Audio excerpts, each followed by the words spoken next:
ಮುಂಚೆ ಯೋಚನೆ ಮಾಡಬೇಕು. ಇವತ್ತು ಪ್ರತಿ ಯುವಕರಲ್ಲೂ ಯಾರೋ ಪ್ರಚೋದನೆ ಮಾಡಬೇಕಾಗಿಲ್ಲ. ನೋಡಿ, ಹುಟ್ಟಿದ ಮಗುಗೂ ಪ್ರಚೋದನೆ ಮಾಡಬೇಕಾಗಿಲ್ಲ. ಹೊಡೆದ್ರು ತಿರುಗೋಡಿ ಅಂತ, ಹೊಡೆದ ತಕ್ಷಣ ತಿರುಗೋಡಿಯುತ್ತೆ ಮೇಡಮ್, ಅದು ಪ್ರಚೋದನೆ ಅಲ್ಲ. ಸಿಂಪಲ್ ಮಾತು. ನಾನು ಯಾರಾದರೂ ಆಗಿರಲಿ, ತಾವು ಅವಾಗಲೇ ಹೇಳಿದ್ರಿ, ಒಬ್ಬ ಕಳ್ಕೊಂಡಿರೋ ಗಂಡನ ವಾಪಸ್ ಕೊಡ್ಸೋಕ್ಕಾಗಲ್ಲ, ತನ್ನ ಮಗುಗೆ ತಂದೆ ಕೊಡ್ಸೋಕ್ಕಾಗಲ್ಲ. ದಯವಿಟ್ಟು ನಾವು ಯಾರೇ ಇದ್ರೂ ಒಂದೇ ಒಂದು ಮಾತು ನಾನು ಏನು ಹೇಳೋಕ್ಕೆ ಇಷ್ಟಪಡ್ತಾ ಇದ್ದೀನಿ ಅಂದರೆ, ದಯವಿಟ್ಟು ಇದನ್ನು ಸ್ಟಾಪ್ ಮಾಡಿ ತಿದ್ದಿ ನಾವು ಅಲ್ಲಿ ನಿಂತ್ಕೊಂಡು ಥರ ಮಾಡಬಾರ್ದು ಅಂತ ಎಜುಕೇಟ್ ಮಾಡಬೇಕು. ಮತ್ತು ಇದನ್ನು ತಡೆಯೋದಕ್ಕೆ ಪೂರ್ತಿ ಪ್ರಯತ್ನ ಪಡಬೇಕು. ಅದನ್ನು ಬಿಟ್ಟು ನಾವು ದ್ವೇಷಕ್ಕೆ ದ್ವೇಷ, ರಕ್ತಕ್ಕೆ ರಕ್ತ ಸುರಿಸ್ತೀವಿ, ಮತ್ತು ಇನ್ನೊಂದು ಕೊಲೆಗೆ ಇನ್ನೊಂದು ಕೊಲೆ ಮಾಡ್ತೀವಿ, ಮತ್ತೊಂದು ಕೊಲೆ ಮಾಡ್ತೀವಿ ಅಂತ ದಯವಿಟ್ಟು ಯಾರು ಈ ಥರ. ನೀವು ಈ ಹುರುಪಿನಲ್ಲಿ ಹೇಳ್ಬೋದು, ಮನೆಯಲ್ಲಿ ನಿಮ್ಮನ್ನು ಕಾಯ್ಕೊಂಡಿರೋ ತಂದೆ ತಾಯಿಗಳಿಗೆ ಉತ್ತರ ಯಾರು ಕೊಡ್ತಾರೆ? ನೀವು ಸುಮ್ಮನೆ ಹೇಳ್ಬೋದು, ನನ್ನ ತಂದೆ ಧರ್ಮವನ್ನ ರಕ್ಷಣೆ ಮಾಡು ಅಂತ ಹೇಳಿ ಕಳಿಸಿದ್ದಾರೆ ಅಂತ ಹೇಳ್ಬೋದು. ಹೌದು ಮೇಡಮ್, ಅವ್ರು ಈಗ ಹೇಳ್ತಿರೋ ಮಾತೆಲ್ಲ ಅದು ನಾಟಕದ ಮಾತು. ಅದನ್ನ ಅವ್ರ ಸಮಾಜ ಒಪ್ಪಲ್ಲ. ಅವ್ರ ಸಮಾಜ ಒಪ್ಪಲ್ಲ. ನಮಗೆ ನಾಟಕ ಆಡಕ್ ಬರಲ್ಲ. ನಾಟಕ ಆಡ್ತಾ ಇದ್ದೀನಿ. ಪ್ರತಿನಿಧಿಯಾಗಿ ಮಾತಾಡ್ತಿಲ್ಲ, ಅವರು ಪ್ರತಿನಿಧಿಯಾಗಿ ಮಾತಾಡ್ತಿಲ್ಲ, ಅವರು ವೈಯಕ್ತಿಕ ಭಾವನೆಯನ್ನು ಹೇಳ್ತಿದ್ದಾರೆ ಸರ್. ಪ್ರತಿನಿಧಿಯಾಗಿ ನಾನು ಒಂದು ನಿಮಿಷ ಹೇಳ್ತೇನೆ. ಯಾವಾಗಲೂ ತಮ್ಮಲ್ಲಿ ನನ್ನಲ್ಲಿ ಬದಲಾವಣೆ ಬರಲ್ಲ. ಒಂದ್ ನಿಮಿಷ, ತಮ್ಮಲ್ಲಿ ನಮ್ಮಲ್ಲಿ ಬದಲಾವಣೆ ಬರಲ್ಲ. ಈ ತರ ಬೀದಿ ಹೆಣ ಆಗೋದು ಸಹಜ. ಒಂದ್ ನಿಮಿಷ ಹೇಳ್ತೀನಿ, ನಾವೇ ತಿತ್ಕೊಳ್ಳೋಕೆ ಸರಿ ಇಲ್ಲ ಅಂದ್ರೆ ನಮಗ್ ಕೆಳಗಿರೋರು ಯಾರು ತಿತ್ಕೊಳ್ತಾರೆ ಮೇಡಮ್? ಯಾರು ತಿತ್ಕೊಳ್ತಾರೆ? ನಾವೇ ತಿತ್ಕೊಳ್ಳೋದು ಸದ್ಯ ಸರಿ ಇಲ್ಲ ಅಂದಾದ್ಮೇಲೆ ಕೆಳಗಿರೋರು ಯಾರು ತಿತ್ಕೊಳ್ತಾರೆ ಹೇಳಿ? ಶಿಕ್ಷೆ ಬರ್ತಾನ ಮೇಡಮ್?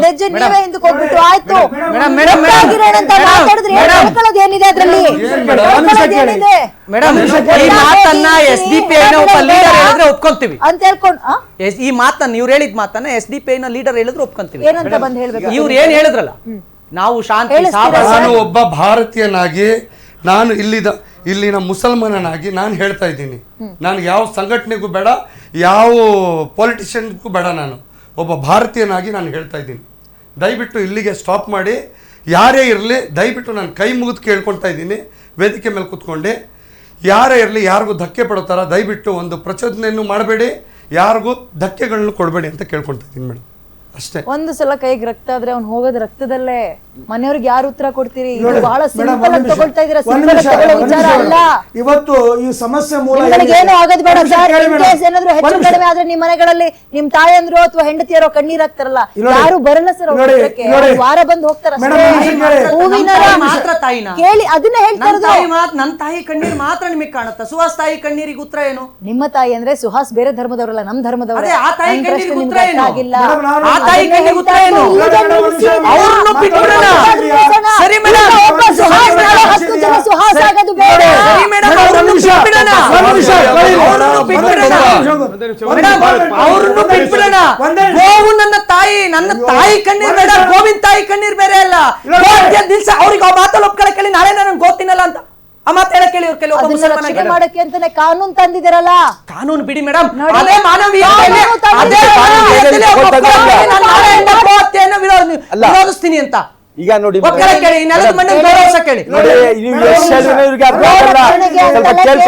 ರಾಜ್ಯ ಸರ್ಕಾರ, ಕೇಂದ್ರ ಸರ್ಕಾರದಿಂದ ಕಾನೂನು ಇದೆಯಾ ಇಲ್ವಾ ಮೇಡಮ್?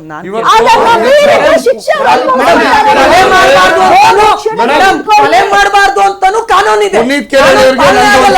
ನಾನು ಅವ್ರಿಗೆ ಹೇಳ್ತಾ ಇದ್ದೀನಿ, ಇದಕ್ಕೆಲ್ಲ ಮೂಲ ಕಾರಣ ಏನು? ನಮ್ಮ ಗೋ ರಕ್ಷಣೆ ಮಾಡ್ದಲೇ ಇದ್ದವ್ರನ್ನ ಕೊಲ್ತೀವಿ ಅಂತ ಹೋಗೋದಾದ್ರೆ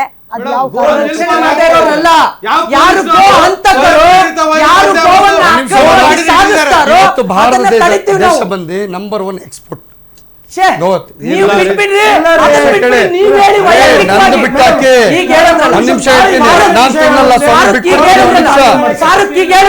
ಎಕ್ಸ್ಪೋರ್ಟ್ ಮಾಡ್ತಾರೆ, ಅವ್ರ ಬಗ್ಗೆ ನೀವೇನು ಮಾಡಲ್ವಾ? ಯಾರು ಅಮಾಯಕರು ಒಂದು 10-20 ತಗೊಳ್ಳೋರಿಗೆ ನೀವು ಹೋಗಿ ನಿಮಿಷ ಇರಿ ಮೇಡಮ್, ದಯವಿಟ್ಟು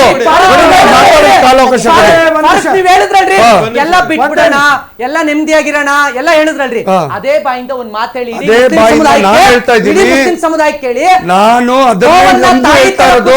ಹಿಂದೂ ಸಮಾಜಕ್ಕೆ ನೋವು ಕೊಡೋದು ಪುನೀತ್ಕರ್ ಹೇಳಿದ್ದಾರೆ. ಬಿಟ್ಬಿಡೋಣ. ಸಮಾಜ ಗೋವುಗಳನ್ನ ವಯಸ್ಸಾಯ್ತು ಅಂತ ಮೂಲೆಯಲ್ಲಿ ಮಾರೋದನ್ನ ಬಿಡೋಣ ಅಂತ ನೀವು ಒಪ್ಕೊಳ್ಳಿ ಮೇಡಮ್ ನಾವು ಅದನ್ನೇ ಹೇಳ್ತಾ ಇದೀವಿ. ಒಪ್ಕೊಳ್ಳಿ ಮೇಡಮ್, ಆಗ್ತಿರೋರು ಯಾವನು ಕೂಡ ಅಂದ್ರೆ ಅದನ್ನ ಮಾರಿ ಅವ್ರು ಕೊಂಡ್ಕೊಂಡು ತಿಂತೀವಿ ಅಂತನಾ ಮೇಡಮ್? ಅದಕ್ಕೆ ಸರ್ಕಾರ ಅದಕ್ಕೆ ಸರ್ಕಾರ ದೊಡ್ಡ ಎಕ್ಸ್ಪೋರ್ಟ್ ಕಂಪನಿಗಳಿದಲ್ಲ ಯಾರ ಹೆಸರಿನಿಂದ ಕೇಳಿ ಫಸ್ಟ್ ಅಂದ್ರೆ ಕೊಂಡ್ ತಿನ್ಬೋದಾ? ಫಸ್ಟ್ ದೊಡ್ಡ ಎಕ್ಸ್ಪೋರ್ಟ್ ಕಂಪನಿಗಳಿದಲ್ಲ ಅದು ಯಾರ್ಯಾರ ಹೆಸರು ಮೇಲೆ ಕೇಳಿ ಮೇಡಮ್. ಸೌಹಾರ್ದತೆ ಅಂದ್ರೆ ಎರಡು ಕಡೆಯಿಂದ ಬರ್ಬೇಕು. ಇವ್ರು ಕೊಂದು ತಿಂತಾನೆ ಇರೋದಂತೆ. ನಾನು ಕೇಳ್ತಾ ಇರೋದೇನು ಈ ದೊಡ್ಡ ಎಕ್ಸ್ಪೋರ್ಟ್ ಕಂಪನಿಗಳಿದಲ್ಲ ಯಾರ ಹೆಸರಲ್ಲಿದೆ ಉತ್ತರ ಕೊಡಿ. ಅವ್ರಿಗೆ ಕೇಳಿ. ಗೋ ಮಾಂಸ ಎಕ್ಸ್ಪೋರ್ಟ್ ಆಗ್ತಾರೆ. ತಗೊಂಡೋಗೋದಕ್ಕೆ ನಾನು ರಕ್ಷಣೆ ಮಾಡ್ತಾ ಇದ್ದೀನಿ. ನಾನು ರಕ್ಷಣೆ ಮಾಡ್ತಾ ಇದ್ದೀನಲ್ಲ. ಶಾಂತಿಯ ಪಾಠ ಮಾಡಿದ್ರಲ್ಲ ಫಸ್ಟ್ ಶಾಂತಿಯ ಪಾಠ ಮಾಡಿದ್ರೆ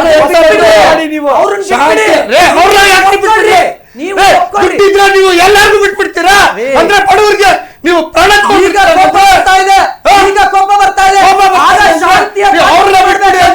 ಮನುಷ್ಯನ್ ಜೀವಕ್ಕೆ ಮಾತ್ರ ಬೆಲೆ. ಅವನು ಬಿಟ್ಬಿಡಿ ಅಂದ್ರೆ ಮನುಷ್ಯನ್ ಜೀವಕ್ಕೆ ಮಾತ್ರ. ಅವನು ಮಾಡೋ ಹಿಂದೂವನ್ನು ಹಿಡಿದು ಜೈಲಿಗೆ ಹಾಕಿವಿ. ಎಕ್ಸ್ಪರ್ಟ್ ಮಾಡೋ ಹಿಂದೂನು ಹೊಡೆದ ಜೈಲಿಗೆ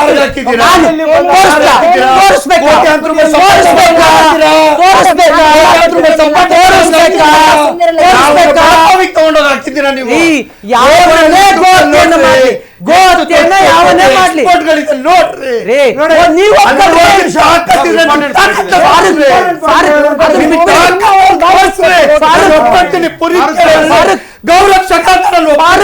ಶಾಂತಿ ಪಾಠ ಮಾಡ್ತಿರಲ್ಲ ಇದು ಒಪ್ಕೊಳ್ಳಿ. ನಾನ್ ತಿನ್ನದ್ ಬಿಡ್ತೀನಿ ಅಂತ. ಬಾಕಿದೆಲ್ಲ ಶಾಂತಿ ಪಾಠ ಮಾಡ್ತೀರಿ. ಬಾಕಿದೆಲ್ಲ ಶಾಂತಿ ಪಾಠ ಮಾಡ್ತೀರಿ. ಬಾಕಿದೆಲ್ಲ ಶಾಂತಿ ಪಾಠ ಮಾಡ್ತೀರಿ. ಬಾಕಿದೆಲ್ಲ ಶಾಂತಿ ಪಾಠ ಮಾಡ್ತೀರಿ.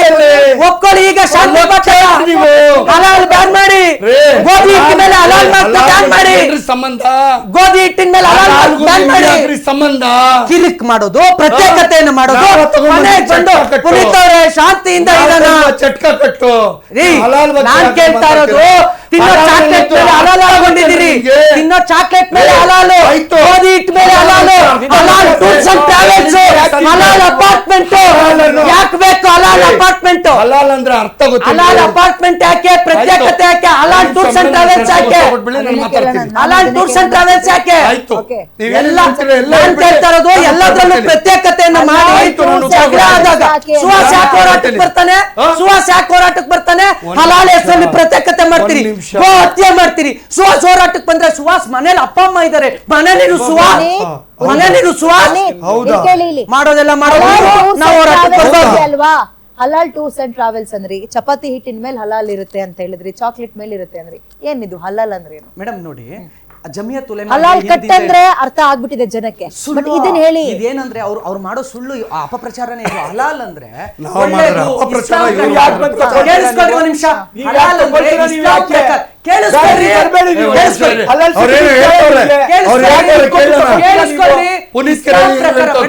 ಮೇಡಮ್, ಇಸ್ಲಾಂ ಪ್ರಕಾರ ಒಬ್ಬ ವ್ಯಕ್ತಿ ಹಲಾಲ್ ಯಾವುದು ಅದನ್ನೇ ಮಾಡ್ಬೇಕು ಅಂತ ಹೇಳುತ್ತೆ. ನೋಡಿ, ಗೋಧಿ ಹಿಟ್ಟಿಂದ ಹಿಡಿದು ಇವತ್ತು ಅದನ್ನ ಬಿಸ್ನೆಸ್ ಮಾಡ್ಕೊಂಡಿದ್ದಾರೆ. What is halal madam? ಅದನ್ನೇ ಹೇಳ್ತಾರೆ. ಅದನ್ನ ಅವ್ರು ಹೇಳ್ಬೇಕು. ಟ್ರೇಡ್ ಮಾರ್ಕ್ ಕೊಟ್ಟು ಪ್ರತಿ ಪ್ರಾಡಕ್ಟ್ ಇವಾಗ ಹಲಾಲ್ ಟ್ರಾವೆಲ್ಸ್ ಹಾಕಿದೆ ಅಂತ ಅವ್ರು ಹೇಳ್ಬೇಕು. ಹಲಾಲ್ ಟ್ರಾವೆಲ್ಸ್ ಅಂದ್ರೆ ಏನು ಮೇಡಮ್? ಅವ್ರ ಧರ್ಮಕ್ಕೆ ಸಂಬಂಧಪಟ್ಟ ನಾವು ಹೆಸರಾಗಿ ಪ್ರಶ್ನೆ ಉತ್ತರ ನಾನು ಕೊಡ್ತೀನಿ. ಅವರು ಫಸ್ಟ್ ಹಲಾಲ್ ಅಂತ ಎತ್ತದ್ರಲ್ಲ ಟಾಪಿಕ್. ಹಲಾಲ್ ಅಂದ್ರೆ ಏನಂತ ಅದಕ್ಕೆ ಉತ್ತರ ಕೊಡಿ. ನಾನು ಕೊಟ್ಟಿದ್ದೀನಿ ಸ್ವಾಮಿ. ಒಂದ್ ನಿಮಿಷ ಕೊಟ್ಟಿದ್ದೀವಿ ಟೈಟಲ್. ಒಂದ್ ನಿಮಿಷ ಮೇಡಮ್, ನಾವು ಟೈಟಲ್ ಕೊಟ್ಟಿದ್ದೀವಿ. ಅದನ್ನ ಕೊಂಡ್ಕೊಳ್ಳೋದು ಬಿಡೋದು ನಿಮ್ ಇಷ್ಟ. ನಾವ್ ಯಾರು ಬಲವಂತವಾಗಿ ನಾನು ಮುಸ್ಲಿಂ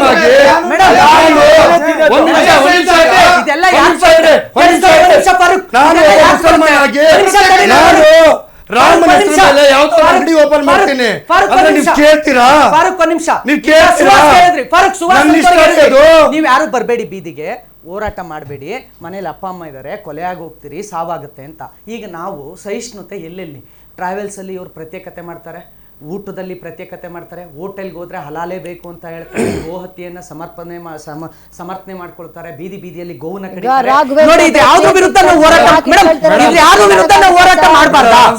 ಇದು ಯಾವ್ದ್ರ ವಿರುದ್ಧ ನಾವು ಹೋರಾಟ ಮಾಡಬಾರ್ದಾ? ರಾಘವೇಂದ್ರ ಬೇಕರಿ ಅಂತ ಇಟ್ಕೊಳ್ತಾರೆ, ಮಂಜುನಾಥ ಇನ್ನೊಂದು ಏನೋ ಒಂದು ಅಂಗಡಿ ಇಟ್ಕೊಳ್ತಾರೆ, ಯಾಕೆ ಇಟ್ಕೊಳ್ತೀರಿ ಅಂತ ಕೇಳಕ್ ಮೇಡಮ್, ನಾನು ಅದನ್ನ ಹೇಳ್ತಿಲ್ಲ ಮೇಡಮ್, ನೀವು ಕರೆಕ್ಟ್ ಆಗಿ ಅರ್ಥ ಮಾಡ್ಕೊಳ್ಳಿ, ನಾನು ಅದನ್ನ ಹೇಳ್ತಿಲ್ಲ. ಹಲಾಲ್ ಅನ್ನೋ ವಿಚಾರದಲ್ಲಿ ಇವರು ಪ್ರತ್ಯೇಕತೆಯನ್ನು ಮಾಡ್ತಾರೆ, ನಾವು ಹೋರಾಟ ಮಾಡಬಾರ್ದಾ? ಹೋರಾಟ ಮಾಡಬಾರ್ದಾ? ಪ್ಯೂರ್ ಬಿಸ್ನೆಸ್ ಅವರಿಗೆ. ಇಡೀ ಮಸ್ಜಿದ್ ಮತ್ತು ಜಮಾತ್ ನಲ್ಲಿ ಹೇಳ್ತಾರೆ ನೀವು ಹಲಾಲ್ ಸರ್ಟಿಫಿಕೇಶನ್ ಇರೋದನ್ನೇ ತಗೊಳ್ಳಿ ಅಂತ.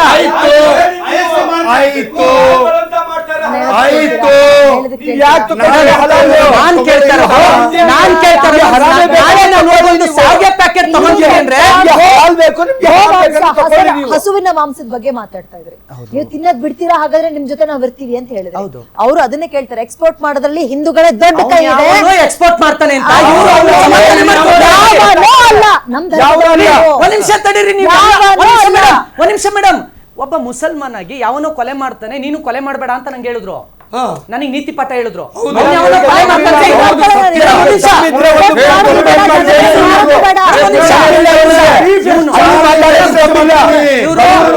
ನಮಗೆ ನೀತಿ ಪಾಠ ಹೇಳಿದ್ರು, ನೀತಿ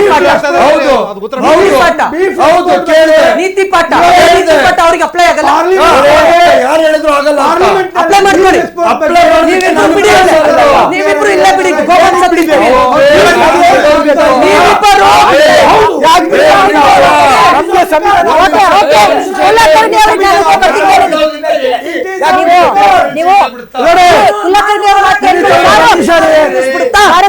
ಒಂದೇ ನಿಮಿಷ, ನಿರ್ಮಲಾ ಸೀತಾರಾಮನ್ ಅವರು ಉತ್ತರ ಕೊಡ್ತೀರಾ? ಫೈನಾನ್ಷಿಯಲ್ ಮಿನಿಸ್ಟರ್ ಹೇಳ್ತಾರೆ ಗೋ ಅಂತ ಮಾಂಸ ಸಾಗಣೆ ಆಗ್ತಾ ಇಲ್ಲ ಅಂತ ಹೇಳಿ ಒಪ್ಕೊಳ್ತೀರಾ? ಉತ್ತರ ಕೊಡಿ.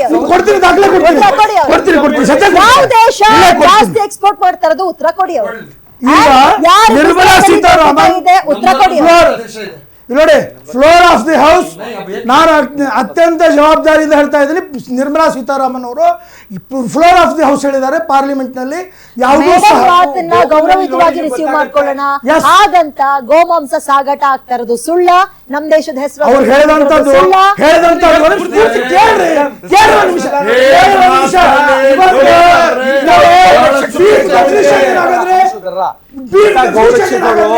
ಎಲ್ಲ ಬಡವರದು ಹಸುಗಳು ತಕೊಂಡು ಕಂಪನಿಗಳಿಗೆ ಕೊಡ್ತಾ ಇದ್ದಾರೆ ಇವರೆಲ್ಲ.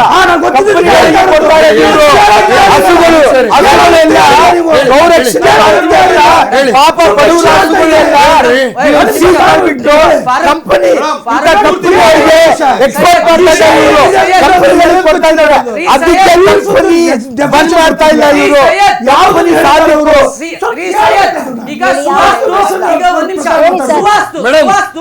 ಸಿಂಪಲ್ ಒಂದು ಮಾತು ಕೇಳೋಣ ಮೇಡಮ್, ಆಗಬಾರ್ದು, ಸೈಲೆಂಟ್ ಆಗಿರ್ಬೇಕು, ನಾವು ಚೆನ್ನಾಗಿರೋಣ ಅಂತ ತಾನೇ ನೀವು ಇಬ್ರು ಹೇಳ್ತಾ ಇರೋದು. ನಾನು ಹೇಳಿದ್ದು ಹೌದು. ಈಗ ಸುವಾಸ್ತ ಆಗೋಗಿದೆ, ಇನ್ಮೇಲೆ ಪ್ರತಿಕಾರ ಅಂತ ಏನು ಹೋಗ್ಬೇಡಿ. ಫಾರೂಕ್ ಆಗಿದ್ರೆ ಏನಂತ ಒಂದ್ ನಿಮಿಷ ಹೇಳ್ತೀನಿ ಕೇಳಿ, ನಾನು ಅದನ್ನ ಹೇಳ್ತಾ ಇದ್ದು.